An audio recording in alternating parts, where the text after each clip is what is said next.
You're listening to the Real Estate Runway podcast, powered by Quattro Capital, where we are all about alternative business and investment strategies to help you amplify life and maximize wealth. Here's your host, the recovering engineer turned multifamily investor, Chad Sutton. All right, Real Estate Runway family. Today, we're going to talk a little bit about the marketing needs of a business. We're going to have a Quattro Roundtable edition with Tammy Sutton, one of the managing partners on here, who's one of her main focuses right now is really growing the marketing and brand equity on that side of our company. So before we get into it, if you get any value out of the show, please like us on YouTube, subscribe to the channel at Real Estate Runway, the channel there. And if you'll check us out and leave us a review at the podcast website on Apple Podcasts, a 5-star review and a thoughtful comment is the only way we grow this show. We appreciate all those who have done that. It helps us reach more people like you. If you want to apply to be on the show, please visit us at thequattroway.com/podcast. Or if you want to email us and request a topic or something of that sort, or just say hi, hit us at podcast@thequattroway.com. Also, as always, we're on all the social medias. If you want to follow us at Team Quattro Capital, one word, no special characters, you can do that, or just visit us at thequattroway.com. And now let's get on to your scheduled production. All right, Real Estate Runway family. Today we have a Quattro Roundtable edition featuring none other than the magnificent Tammy Sutton. We're going to be talking today about the marketing needs of a business. And I think it's safe to be vulnerable and say we have really up-leveled our marketing game in the last several months. And it's amazing to know what you don't know unless you live in this space. So we're bringing Tammy on. She's really the managing partner leading our marketing efforts with the teams that we've hired. And so whether you're doing it organically or whether you're hiring the right people to help you do this, Tammy's going to help you understand what the marketing needs of a business are, what you need to have in place, and maybe the progression by which we do that. So Tammy, welcome to the show. First of all, how's it been going lately? What has life been like? It has been going awesome. I'm absolutely loving springtime kicking in and being able to work outside in the beautiful fresh air. Watch all the golfers go by. It's been great. Yes. And what you guys tell the story real quick. It's kind of fun. So most of you on the show know this is my mother, who's a managing partner in Quattro Capital with me. And when I go to mommy's house, I've had a pretty fun experience watching what her dogs do to golfers. If you sit on the back porch and you watch the game that they play. So describe your dogs and their mannerisms and describe that funny story. It's absolutely hysterical. Okay, quick little story here. Well, a cool tidbit is when we moved to this town, this was the first golf course you played at. Chad was an avid golfer, well, still is. But so it's neat that we've come full circle. We actually live on that golf course. But we have 2 English cream retrievers, and one of them is just a little bit passive aggressive. And if a ball is hit in our yard and she's out there, she will actually put the ball in her mouth, plop down and sit there and hold it quietly and watch the golfers search for the golf ball. And on more than one occasion, I have watched the golfer leave and then her spit the ball out and look at me. So it is hilarious to watch her do that. So I don't know where she picked it up, but it's just funny. It's so funny. If you can picture an English cream retriever looks like a Labrador retriever. It's a white one, right? But if you look at more like a golden, I guess. But the point is, if you picture the face of a golden or a Labradoodle and how they sit there with their tongue just slightly out, she's gotten very good at holding that ball in her mouth while her mouth is halfway open with the tongue out. So it looks like she's just sitting there panting. The golf ball's hidden in her mouth. It's the funniest damn thing I've ever seen. So anyway, I completely digress, but I had to go there when you mentioned the golf course and the golfers.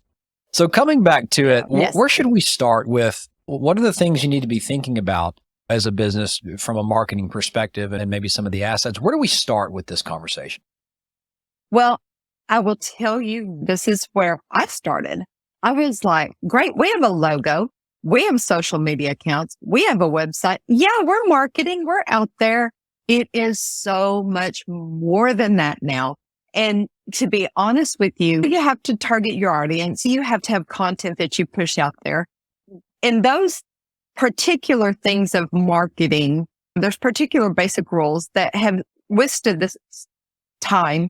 However, it is such a complete and different animal now, even as it was 5 years ago.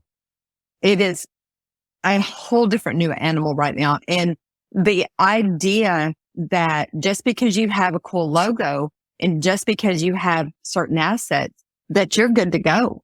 If you don't take the time to build a strategic marketing plan that has yearly goals with those evergreen items, that lays out a comprehensive roadmap to target your objectives and help drive your growth, you are going to be swallowed up in this vast media thing that has become the biggest magazine ever. Because if you think about it, years ago, you flipped through a magazine and it was 90% really ads, right?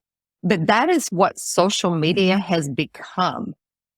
And everybody's using that to get their business out there and get their voice out and get their personality out there. But unless you know how to strategically reach your target audience, and you do that by leveling up your tools and your technology, unless you take the time to really set and get that strategic marketing plan in place, it's going to be little kid soccer and you're not going to get very far. That makes sense. So let's talk a little bit about, I'm thinking of the marketing funnel in my head, right? We have in our business, we've created, we'll call it, if you think of a funnel as going top to bottom, the big parts on the top, little parts on the bottom, we consider it the lower end of the funnel. The bottom of the funnel is really where someone has made an investment with us. They are a customer. They're in the investor portal. They have an account. They have projects and all that. So they're living down there at that point. But everything we're doing now is middle of funnel and top of funnel. So as we progress up the funnel, let's talk a little bit about what you are doing with our in-house marketing team from a brand asset perspective and the website and what HubSpot does for us, like recreating, I think you called it the proverbial home base of the marketing world that then goes on above that. So as we're progressing up the funnel to the middle widest section going upward, what are we doing there? You know, and what kind of infrastructure does one need to think about to have it all set up properly? Well, you want to make sure that you have a really good CRM. Okay. For example, HubSpot or Salesforce or whatever it is that you choose. Okay. And in that, you want to fully integrate that particular system and that marketing platform into a one-stop shop. You want to have your social media management in there. You want to have your brand equity in there. You want to have all the content that you're going to push out and everything to where you can actually pull reports and know where you need to adjust, where you've got some strengths, where you've got some weaknesses, where you need to adjust your objectives and everything. And the one thing that is absolutely necessary is being able to analyze the results of what you're pushing out there. Because in all honesty, when I think about the technology and the integrations and everything is and I'm going to go down a rabbit hole here, is this beginning use of AI, artificial intelligence, whatever. So much content now is actually going to be built through AI. And one thing your customers are going to thrive on, especially in the industry that we are in, is that actual human connection. And to be able to use a CRM that funnels everything into one spot and helps you identify where you need to connect and build that trust with that customer, it's crucial to have those things in place. Yeah. And so just for those who haven't heard the term before, a CRM it's a broad term these days with everything it can do, but it's called a client relation manager. And she mentioned tools like HubSpot or like Salesforce, and the one-stop shop she's talking about. Let's think about your website and I'm sure you're going to go there next, but let's think about the website, for example. This one-stop shop marketing platform and CRM is going to have the ability to integrate with the back end of your website. So for example, have you ever been to a website where you see a little chat button in the bottom right-hand corner and there's some kind of a chat bot that gets on there and talks to you and helps you answer some questions or helps you email contact sales, or maybe you click get a quote, or maybe you click some kind of interaction. Well, all that data goes into that back-end CRM and then enters into some kind of automated process to get to the right person. So think about, I think you told me this analogy and it was like the website is the home base, but the marketing automation platform, i.e. the CRM with marketing abilities behind that is like the plumbing and electrical and all that kind of, is that what you told me? Yes. So really, if you don't have that back end established and you don't have that foundation established and organized and maintained, it doesn't matter how many people are going to your website, because you're not going to be able to know how to move forward with those clients. Just because they check your website doesn't necessarily mean they're following through and clicking on those things. So you need to be able to analyze the data of how far they're staying on your website. For example, if you have a video up there, you want to know how many people are clicking on that video on your website, and how many are actually watching the website, and how many are actually going over here. Just because they end up in your portal, you want to know, was it through the website? You want to know, did they come to the portal through a phone conversation? You want to know, did they they read some of your content, this and that. You would need to know where you are reaching the majority of your audience. Okay. And it's a huge game changer when you have all those systems in place. Yeah. And I think the old adage is you can't improve what you don't measure, right? And so we're going to get to the top of the funnel lead generation here in a moment, but let's just say you have some kind of a black box in place at the top that's pumping out 1 million leads a day and they're all qualified. You're doing a great job generating traffic. If you don't have a house for them to go to, if they don't have a way to get all their questions answered, get to ready to make a buy decision, and then get in contact with the right person at your company to make that decision, right? The number one reason people don't, I think it was Todd Hartley that said this, right? One of our marketing mentors. The number one reason people don't buy is they have an unanswered question. And so if you think about, what was the analogy? It was about pipes and water and leaking or something like that, of leads getting all the way through. Yes. You remember, so I think it was something like, you envision those 1 million leads being flowing water. Right. And it's all going through a set of pipes. And you think about all those pipes are like duct taped together. And most people's marketing systems are duct taped together. Well, what happens with duct tape? It's going to leak, right?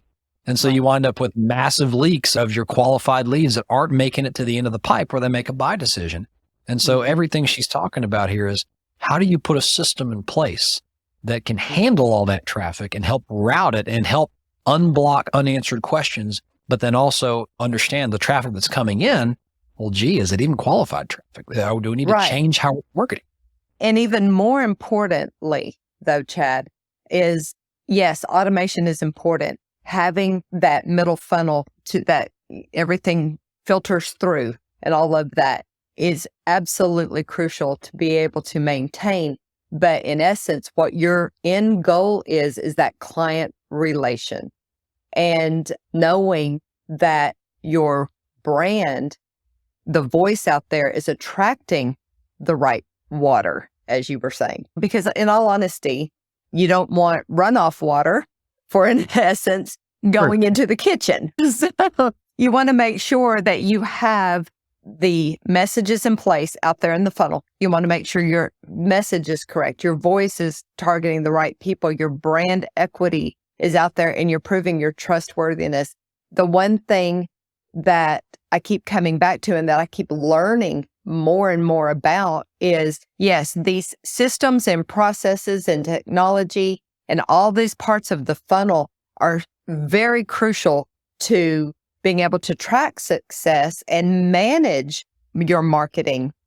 But none of that is going to be effective if you do not have a brand identity that people are going to trust. And that is the one thing that I feel is getting lost in all this mass media marketing abilities these days.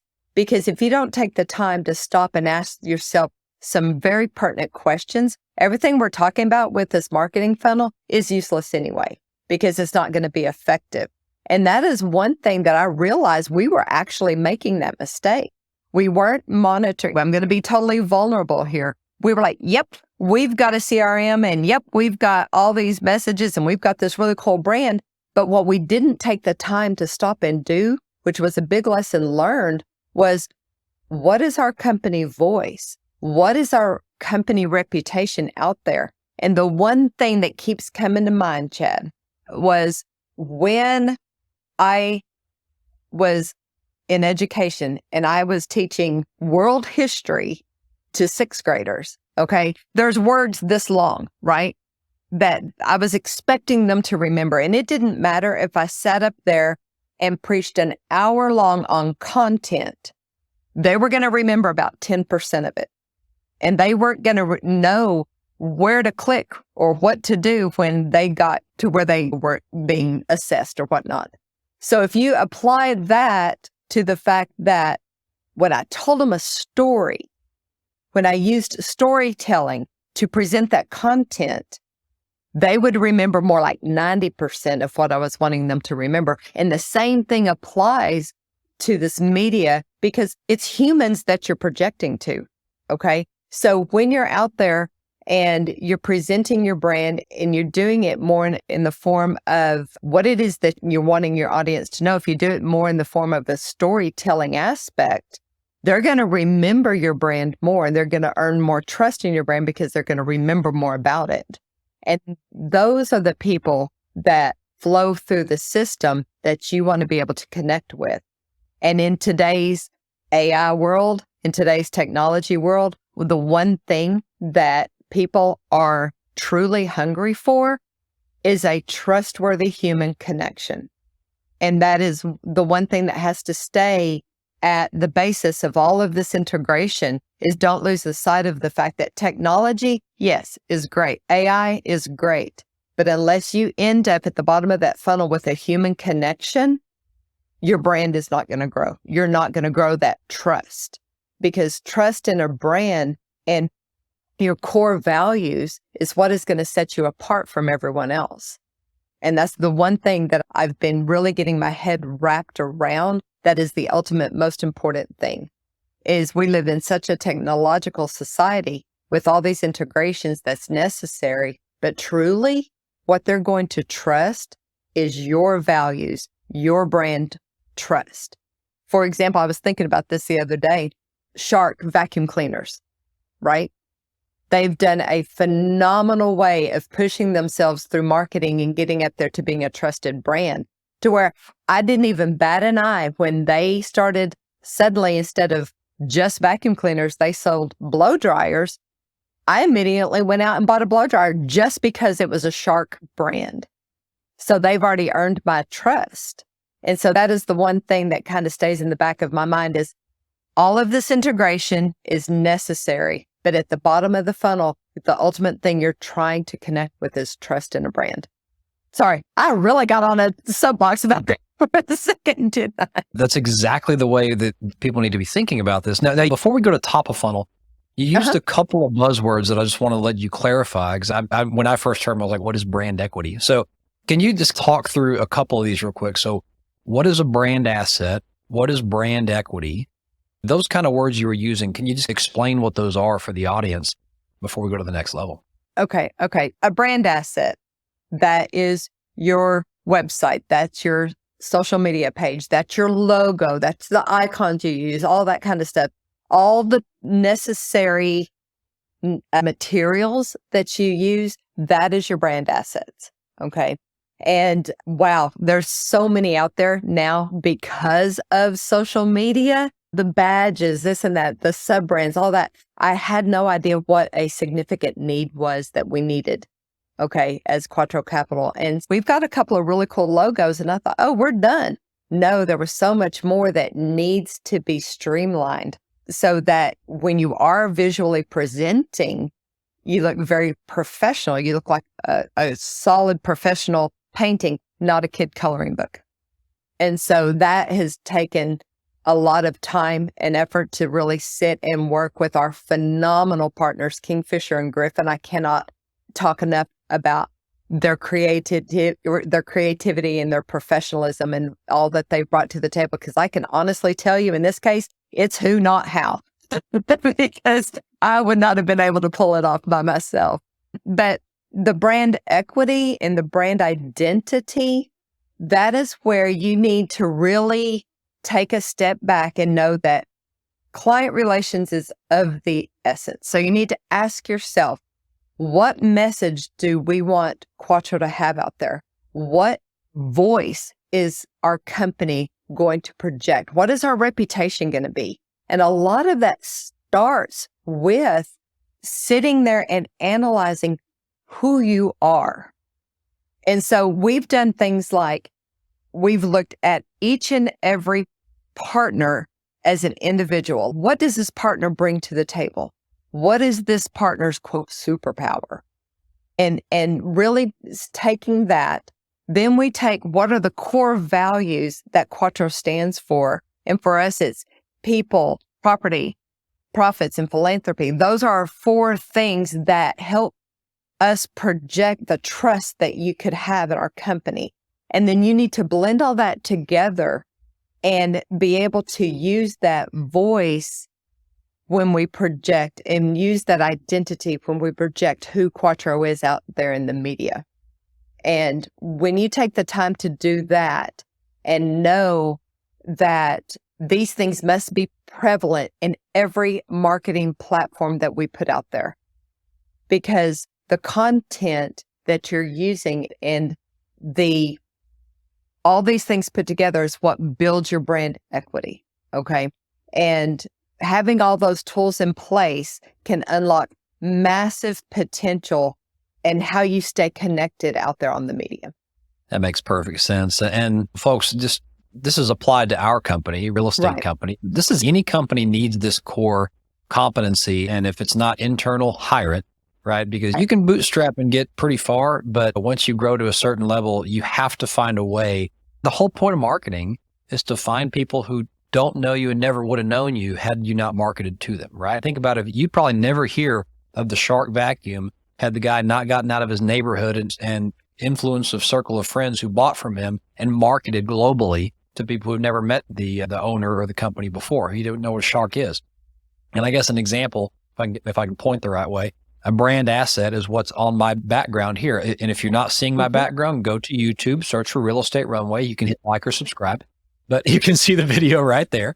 But this is Quattro background as an example of what an asset, right? It's something that you can use in a certain situation to show off some aspect of your company. So pretty cool. We actually have standard operating procedures for Quattro backgrounds in Zoom. And that is not something that I even ever thought was a thing. So we are in the midst of building SOPs for every platform. And if those standard operating procedures or those 5 core things or whatever are not met, it doesn't get used. And that was something that I really, just the few tweaks that we've made thus far in this whole brand overhaul, you might say, has shown a huge difference. Because the bottom line is the world is flooded with numerous businesses just like ours. There's numerous vacuum cleaners. There's numerous equity companies. There's numerous shoe companies. And positioning your brand apart from everyone else is crucial these days. And with the marketing funnels, like you said, the middle of the marketing funnel, I feel pretty much is the legs of the table. And if you don't have the middle of it in a solid position, the top of your funnel is going to crash anyway. So then taking it to the top of funnel, right? We talked about our kind of where our customer service and our existing customers live. And then we've talked about where all the new traffic goes and how we measure it and hook up to the website and all that in the middle of funnel. And then we go up to the top of funnel. And this is really where we're creating new traffic. So talk a little bit about what we have in place up there. And you can even talk about the partnership we've announced if you like. It's now published. I was wondering if we were allowed to do that. Yeah, it hit the press. It's everywhere. It's on CNN, MSN, all that kind of stuff. So it's out there.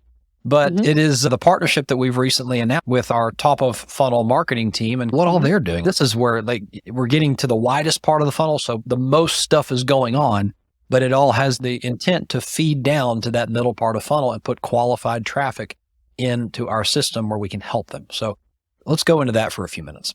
So I am absolutely thrilled above and beyond, and I know our entire team is, to be newly partnered with Angel Investor Network. These guys are phenomenal at what they do.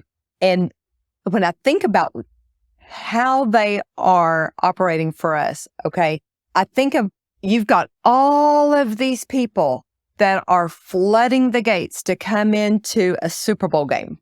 And I see them like they are going like, you're going to sit here, you're going to sit here, you're going to go here. And they are taking all the world, really, because they have connections that I never even dreamed were there and how to bring people into a business. And they literally have the strategic plan of they make a connection. And if it does this, they go here. If it does that, they go there. And the way that they are able to pull people in and funnel them into the right direction and connect them with the right partner at the right time is, to me, leveled up technology that I didn't even know existed. And then at that point, when they reach a certain qualification or they reach a certain point in their relationship with AIN, they are going to bring them to us, and it eliminates the scattering effect of when you reach out to people. Am I making any sense? Yeah. Okay. It's negating the shotgun blast effect, right? Because if you don't have a targeted approach for where you're putting all that content you just created, you're just picking up a shotgun, spraying a bird load and sending BBs in all different directions. Some are going to hit air, ground, leaves, and maybe you'll hit a bird. So it's like the whole idea is, or you miss the bird completely, which is worse. So you get the worst thing you can do is spend all this money to generate traffic and have nothing but unqualified leads who aren't ready to or interested to purchase your product. Right. The biggest problem. And talk about some of the stuff that they're doing at the top of funnel. So from a systems perspective, I know we're talking about, we have a couple of things in parallel. There's like how we're using social media in a more intentional way. There's how we're using, actually looking at aggregated data and figuring out who are the right people to market with, and then send communications to them who might be interested. How does all that work? Well, the first imperative thing is to sit there and think, we don't just want to blast our content out to everybody, because then you get labeled something called a spammer. And so you need to be intentional with who you're reaching out to. And the systems and the technology that they have in place, they are able to identify who would be a very good target audience for our business. And that's crucial right there. Because if you're just sending stuff out there and it's going nowhere, you're wasting money and you're wasting time and you're irritating people. And it happens. I'll be honest. For example, let's talk about LinkedIn. I can't tell you how often I sit there in my messages and just swipe because I know you can identify that spam. But they have a process to be able to reach out to investors in social media platforms or direct emails or whatnot that's intentional and it's worthy. And then that makes that connection even more valuable. And it's not a waste of the customer's time or the client's time. And they're able to pull that in. And then, they were like, hey, here's our ebook. Now that you're interested, here, read our ebook. And that gives the client even more of an option or more of a bit of information. And then once they do that, hey, here's a video. And it even brings them in more, because the one thing that is definitely being overused out there is these flooding of videos and everything. And the way they do it is more intentional and it's more structured, which feeds them through. It feeds them through the funnel more effectively. Let's put it that way. Yeah, that makes sense. And so it's I think the whole idea and what you're describing here, if I can summarize, it's the top of funnel is really, how do you take your content, whatever it is that you've created to help the customer or the client answer their questions, determine if your product or service is right for them, and then get to the point of investing or buying the product or whatever it is. It's not a clickbait situation. You're not trying to get someone to click and get in the CRM so you can spam them till the day is long only so they unsubscribe. You waste a lot of money doing that. Yes. What you're trying to do is you're trying to dip your toe in, make a connection, get some back and forth dialogue, build a relationship.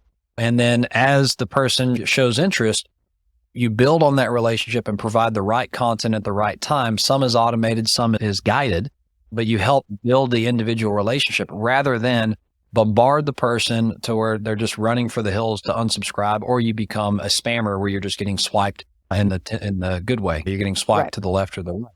So it's very interesting, the process that's being put in place for that. So any final thoughts on just the culmination of everything we've covered? We've covered bottom of funnel, mid funnel, and top of funnel, and really being intentional with not only finding the right potential clients, building a personal relationship with each one of them in a mixture of automated and engaged ways, and then getting them to the point of where they're ready to make a purchase or an investment or whatever your product is.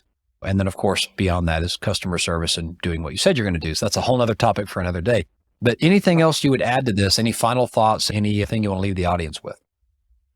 I will say this: marketing in its simplest form, and like I said, this has always been marketing, is being where your customers are and knowing how to communicate with them.